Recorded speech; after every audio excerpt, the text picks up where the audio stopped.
नमस्कार। स्वागत है आप सबों का। कैसे हैं आप सब? तो मैं क्या बताऊं, इन दिनों मैं बहुत परेशान हूं क्योंकि मन बहुत भारी सा है। और बच्चे भी अब चले गए हैं तो घर तो ऐसे ही मेरा एकदम सा ना सूना सूना सा हो गया है। कभी बहन आ जाती है या उसके बच्चे आ जाते हैं या भाई के बच्चे आ जाते हैं तो थोड़ा मतलब मुझको अच्छा लगता है तब, वरना एक घर एकदम सूना सूना सा लगता है। क्योंकि बेटी अभी लगभग 1 महीने रह कर गई है तो घर एकदम से काटने को दौड़ता है। तो पर क्या करें, दिनचर्या तो हमारी चलती है। तो रोज़ की जो रोज़मर्रा के काम होते हैं ना, खाना बनाना वगैरह, वो मैं कर रही हूँ। तो चलिए मैं आपको एक टिप्स देती हूँ। ये जो करी पत्ता है ना, ये बहुत ही काम की चीज़ है। तो जब भी हम कुछ फ्राई बनाते हैं, जैसे ऑमलेट या फ़िश फ्राई करते हैं, तो आप उसको आयरन के बर्तन में जब बनाएंगे ना तो सच में वो बहुत ज़्यादा टेस्टी टेस्टी होती है। तो मैंने यहाँ पर कास्ट आयरन का फ्राइंग पैन लिया है फ़िश फ्राई करने के लिए। तो मैंने उसमें ऑयल डाल दिया है। मैं यहाँ पर कोकोनट की ऑयल यूज़ कर रही हूँ। आपको जो ऑयल पसंद है आप यूज़ कर लीजिए। और ये है ना, इल्सा बोलते हैं, इलिस इलिश बंगला में बोलते हैं ना, इलिस माछ, तो इल्सा बोलते हैं हिंदी में। तो इसको मैंने अच्छी तरह से मैरिनेट करके रख दिया है लगभग आधे घंटे के लिए। और मैंने पैन में कोकोनट ऑयल डाला। आपको जो ऑयल पसंद है आप उसमें बना लीजिए।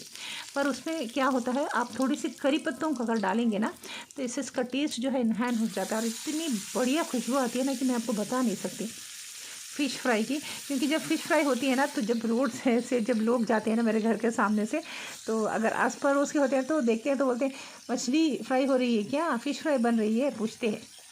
और सच में बहुत बढ़िया खुशबू आती है तब। तो आप लोग भी एक बार ट्राई करके देखिए ऐसे मेरी तरह, फिर मुझे कमेंट्स में बताइएगा। और मैंने बताया था मेरे हस्बैंड की तबीयत कुछ ठीक नहीं है इन दिनों। तो उनकी तबीयत कुछ ज़्यादा ही ख़राब हो गई तो हम उन्हें हॉस्पिटल लेके गए, यहाँ पर हमारे पिलार हॉस्पिटल पे, और वहाँ पर एडमिट किए। तो मेरे भाई के बच्चे मेरे साथ हैं, वैसे मेरी बहनोई और मेरी भाभी सभी 3 दिन हम अस्पताल में थे। फिर जब उनकी तबीयत थोड़ा ठीक हुई, सुधर गई, तो हमें डिस्चार्ज मिला और फिर हम वापस घर आ गए। तो घर आने के बाद मुझे कुछ सामान की ज़रूरत थी तो मैं अपने भांजे के साथ मार्केट गई थी कुछ सामान लेने के लिए। तो ये उस समय का वीडियो है और मैं आपको दिखाना चाहती हूँ।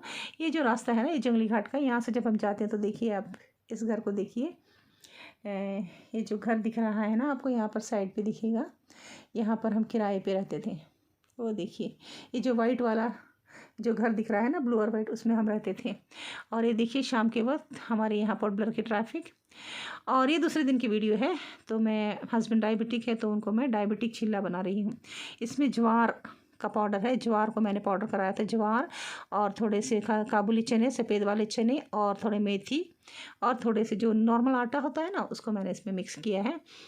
और उसमें मैंने प्याज को बारीक काटे, प्याज, अदरक, हरी मिर्च, करी पत्ते, इनको डाले और सेंधा नमक जो होता है ना उनको डाल करके मैंने, देखिए, चिल्ले की तरह मैं बना रही हूँ।